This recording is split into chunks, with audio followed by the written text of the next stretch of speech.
Assalamualaikum warahmatullahi wabarakatuh. Perkenalkan kami dari kelompok 1, mahasiswa ekstensi. Di sini kami akan memaparkan materi yang berjudul Kedudukan Manajemen dalam Hukum atau Syariah.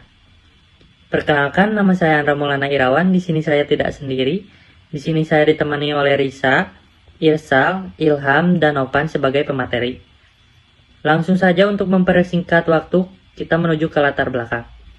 Manajemen syariah adalah suatu pengelolaan yang mengatur organisasi untuk memperoleh hasil yang optimal dan bermuara pada pencarian keridhaan Allah.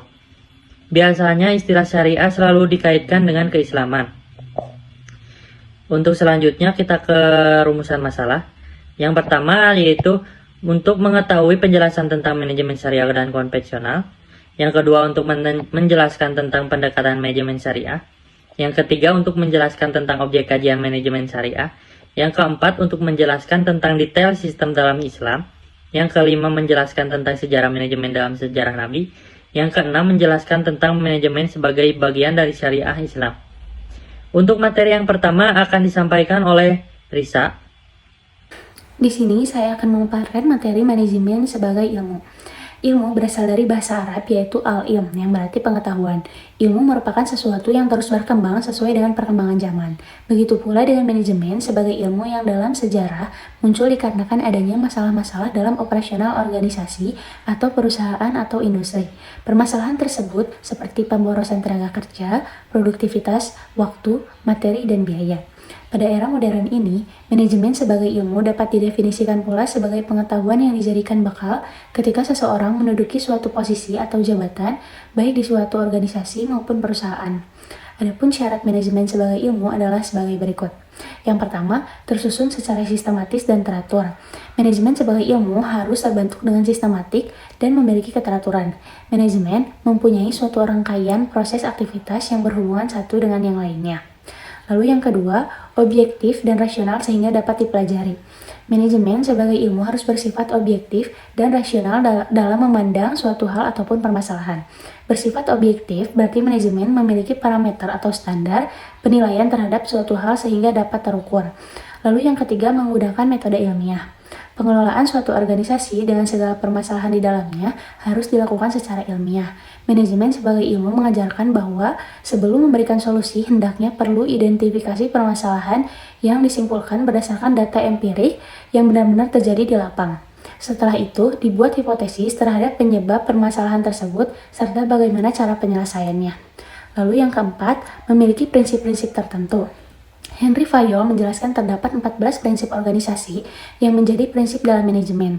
14 prinsip ini menjadi kontribusi yang sangat berguna dalam mengawali manajemen sebagai ilmu pengetahuan. Yang kelima, dapat dijadikan sebagai teori. Manajemen pada awalnya berawal dari praktik dalam pengelolaan suatu organisasi atau perusahaan. Pengalaman itu kemudian menjadi teori yang dapat dipelajari dan dikembangkan lewat lembaga pendidikan dan training. Lalu selanjutnya, manajemen sebagai aktivitas. Dalam ranah aktivitas, Islam memandang bahwa keberadaan manajemen sebagai suatu kebutuhan yang tak terelakkan dalam memudahkan implementasi Islam dalam kehidupan pribadi, keluarga, dan masyarakat. Implementasi nilai-nilai Islam berwujud pada difungsikannya Islam sebagai kaidah berpikir dan kaidah amal dalam kehidupan. Sebagai kaidah berpikir, akidah dan syariah difungsikan sebagai asas dan landasan pola pikir, sedangkan sebagai kaidah amal, syariah difungsikan sebagai tolak ukur perbuatan. Karenanya, aktivitas manajemen yang dilakukan haruslah selalu berada dalam koridor syariah. Syariah harus menjadi tolak ukur aktivitas manajemen, sejalan dengan visi dan misi penciptaan dan kemusliman seseorang, maka syariahlah satu-satunya yang menjadi kendali amal perbuatannya. Untuk materi yang kedua akan disampaikan oleh Irsal. Baik, terima kasih moderator. Saya akan menjelaskan manajemen syariah dan manajemen konvensional. Yang pertama, keunggulan dan kelemahan manajemen syariah dan konvensional. Keunggulan dari manajemen konvensional ada 3. Yang pertama, struktur yang terorganisir. Kedua, pengendalian yang ketat. Yang ketiga, proses yang terstandarisasi. Kelemahan dari manajemen konvensional ada 4. Yang pertama, kurangnya fleksibilitas. 2. Komunikasi yang terbatas. 3. Motivasi karyawan yang rendah. 4. Inovasi terhambat. Selanjutnya, keunggulan dan kelemahan manajemen syariah. Keunggulannya yaitu ada 4. Yang pertama, etika dan kepatuhan syariah. Kedua, pencegahan riba. dan unjust enrichment. Ketiga, tanggung jawab sosial. Keempat, peningkatan kepercayaan dan loyalitas. Berikutnya, kelemahan dari manajemen syariah ada 4. Yang pertama, kompleksitas dalam implementasi. Kedua, keterbatasan pasar. Ketiga, keterbatasan dalam akses ke sumber daya keuangan.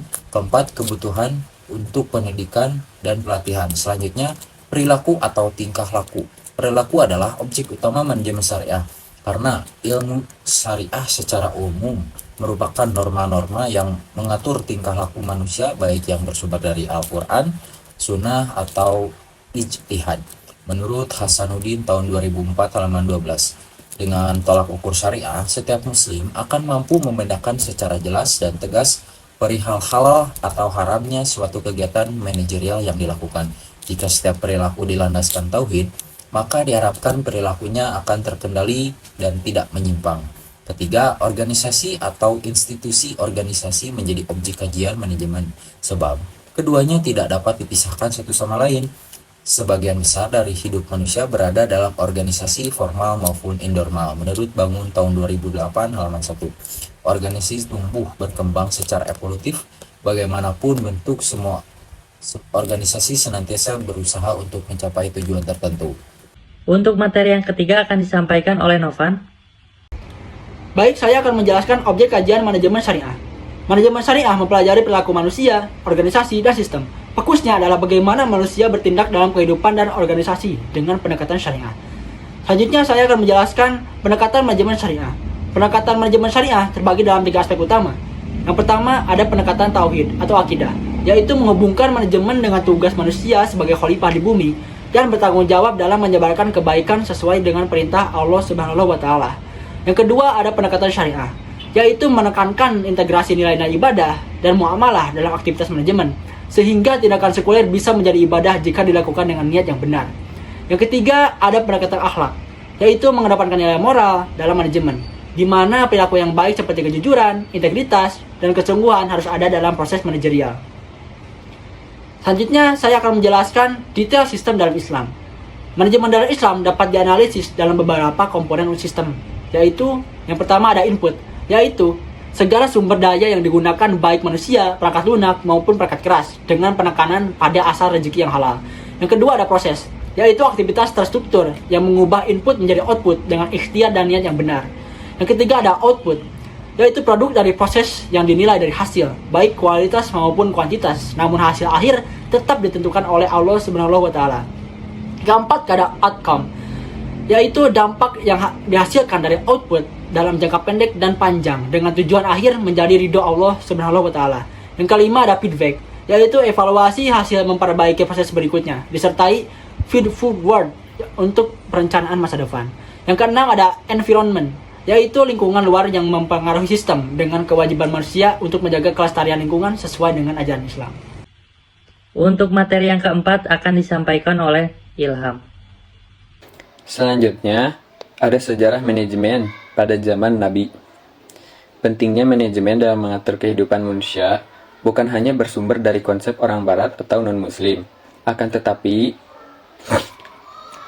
Islam telah mengaplikasikan proses manajemen itu sejak manusia ada, yaitu pada proses penciptaan Nabi Adam dengan adanya dialog antara Allah dengan para malaikat yang ditegaskan dalam Al-Quran surat Al-Baqarah ayat 30. Adapun penerapan manajemen pada zaman Nabi terdapat sebagai berikut. Yang pertama, implementasi manajemen pada zaman Nabi Adam. Peristiwa yang terjadi dalam kehidupan keluarga Nabi Adam merupakan proses manajemen di mana ditetapkannya sesuatu sistem atau aturan dalam memilih pasangan, di mana pasangan pertama, contoh Amir dan Auni, harus menikah dengan pasangan kedua Abdullah dan Jannah. Demikian pula sebaliknya, Abdullah dan Jannah tidak boleh menikah karena Amir dan Auni yang harus menikah. Kisah ini terjadi pada putra dan putri Nabi Adam yang dikenal dengan kisah Qabil dan Habil yang dicatat dalam Al-Quran surat Al-Baqarah ayat 27-30. Maknanya bahwa aturan itu harus ditegaskan tanpa melihat starta, sehingga aturan itu bisa berlaku universal dan tidak terbang pilih. Proses penegakan aturan dalam konteks Indonesia terus disuarakan pada pemilu 2014. di mana semua partai dan caleg menjadikan isu penegakan aturan hukum terkait pemberantasan korupsi menjadi isu sentral untuk meraih simpati masyarakat. Yang kedua, implementasi pada zaman Nabi Nuh.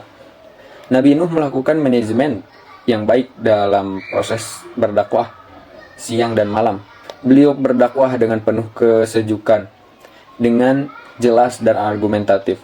Hal ini hanya bisa dilakukan kalau ada perencanaan atau persiapan yang baik, sehingga orientasinya bukan hanya hasil semata tetapi yang dinilai adalah prosesnya.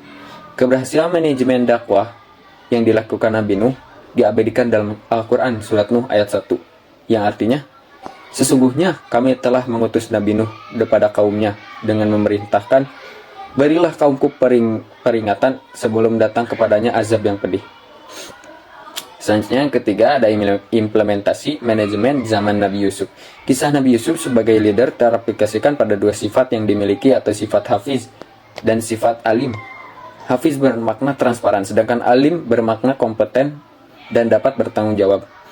Kemampuan manajemen Nabi Yusuf diaplikasikan ketika sesuatu waktu terjadi musim paceklik, maka tidak ada rakyat yang kelaparan. Kenapa? Karena Nabi Yusuf mampu memanage ketersediaan bahan makanan, khususnya pada musim subur.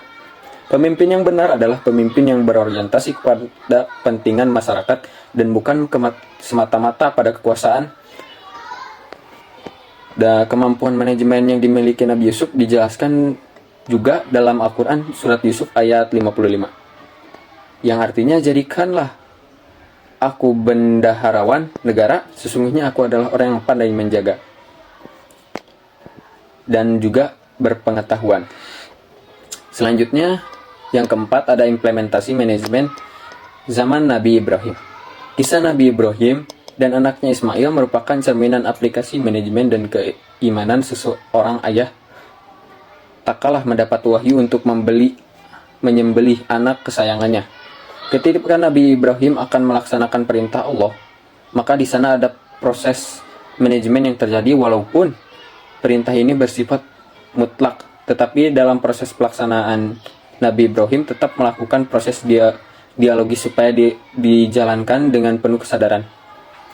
Kisah ini dijelaskan dalam Al-Quran surat As-Saffat ayatnya 102.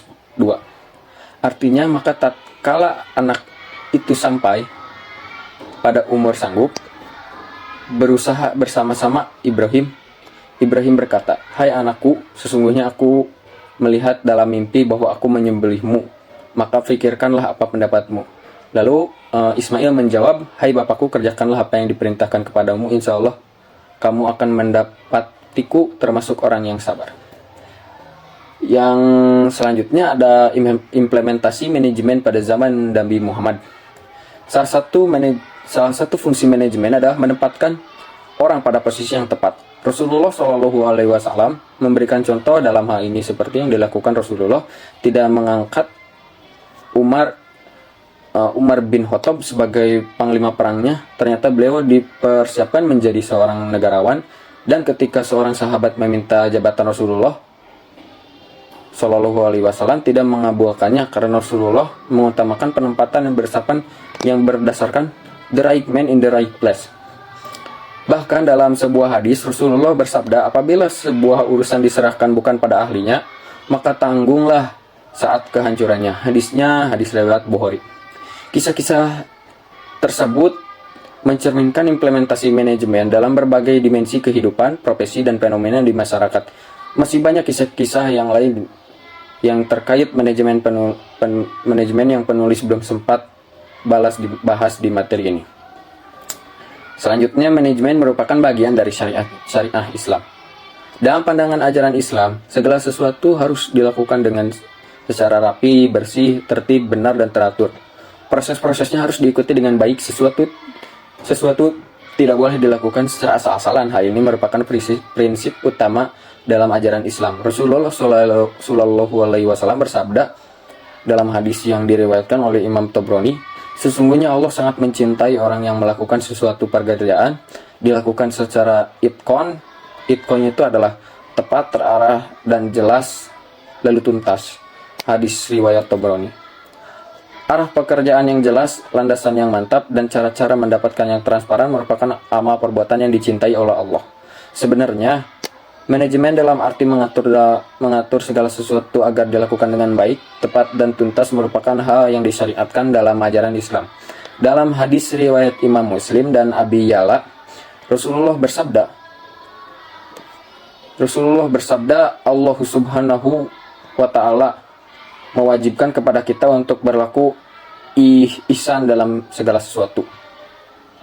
Kata ihsan bermakna melakukan sesuatu secara optimal dan maksimal. Tidak boleh seorang muslim melakukan sesuatu perencanaan tanpa adanya pemikiran dan tanpa adanya penelitian, kecuali sesuatu yang sifatnya emergensi. Akan tetapi pada umumnya dari hal kecil hingga hal besar yang harus dilakukan secara ihsan, secara optimal dan secara baik. Manajemen dalam arti mengatur sesuatu agar dilakukan dengan baik dan tepat. Juga terarah merupakan sesuatu yang diajarkan ajaran Islam. Begitu pula ketika kita melakukan sesuatu itu dengan baik dan benar, terencana dan terorganisir, maka kita akan terhindar dari keraguan-raguan dalam memutuskan sesuatu atau dalam mengerjakan sesuatu. Kita tidak boleh melakukan sesuatu yang didasarkan pada ragu-ragu.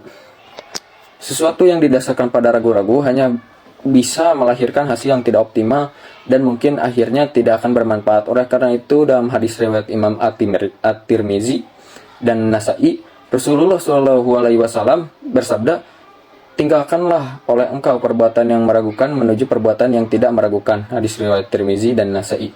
Proses-proses manajemen pada dasarnya adalah perencanaan segala sesuatu secara mantap untuk melahirkan keyakinan dan berdampak pada melakukan sesuatu dengan aturan serta memiliki manfaat. Dalam hadis riwayat At-Tirmizi dari Ibnu Hurairah radhiyallahu anhu, Rasulullah shallallahu alaihi wasallam bersabda, di antara baiknya, indahnya keislaman seseorang adalah yang selalu meninggalkan perbuatan yang tidak ada manfaatnya. Hadis riwayat Tirmizi. Oleh karena itu, perbuatan yang tidak ada manfaatnya adalah sama dengan perbuatan yang tidak pernah direncanakan.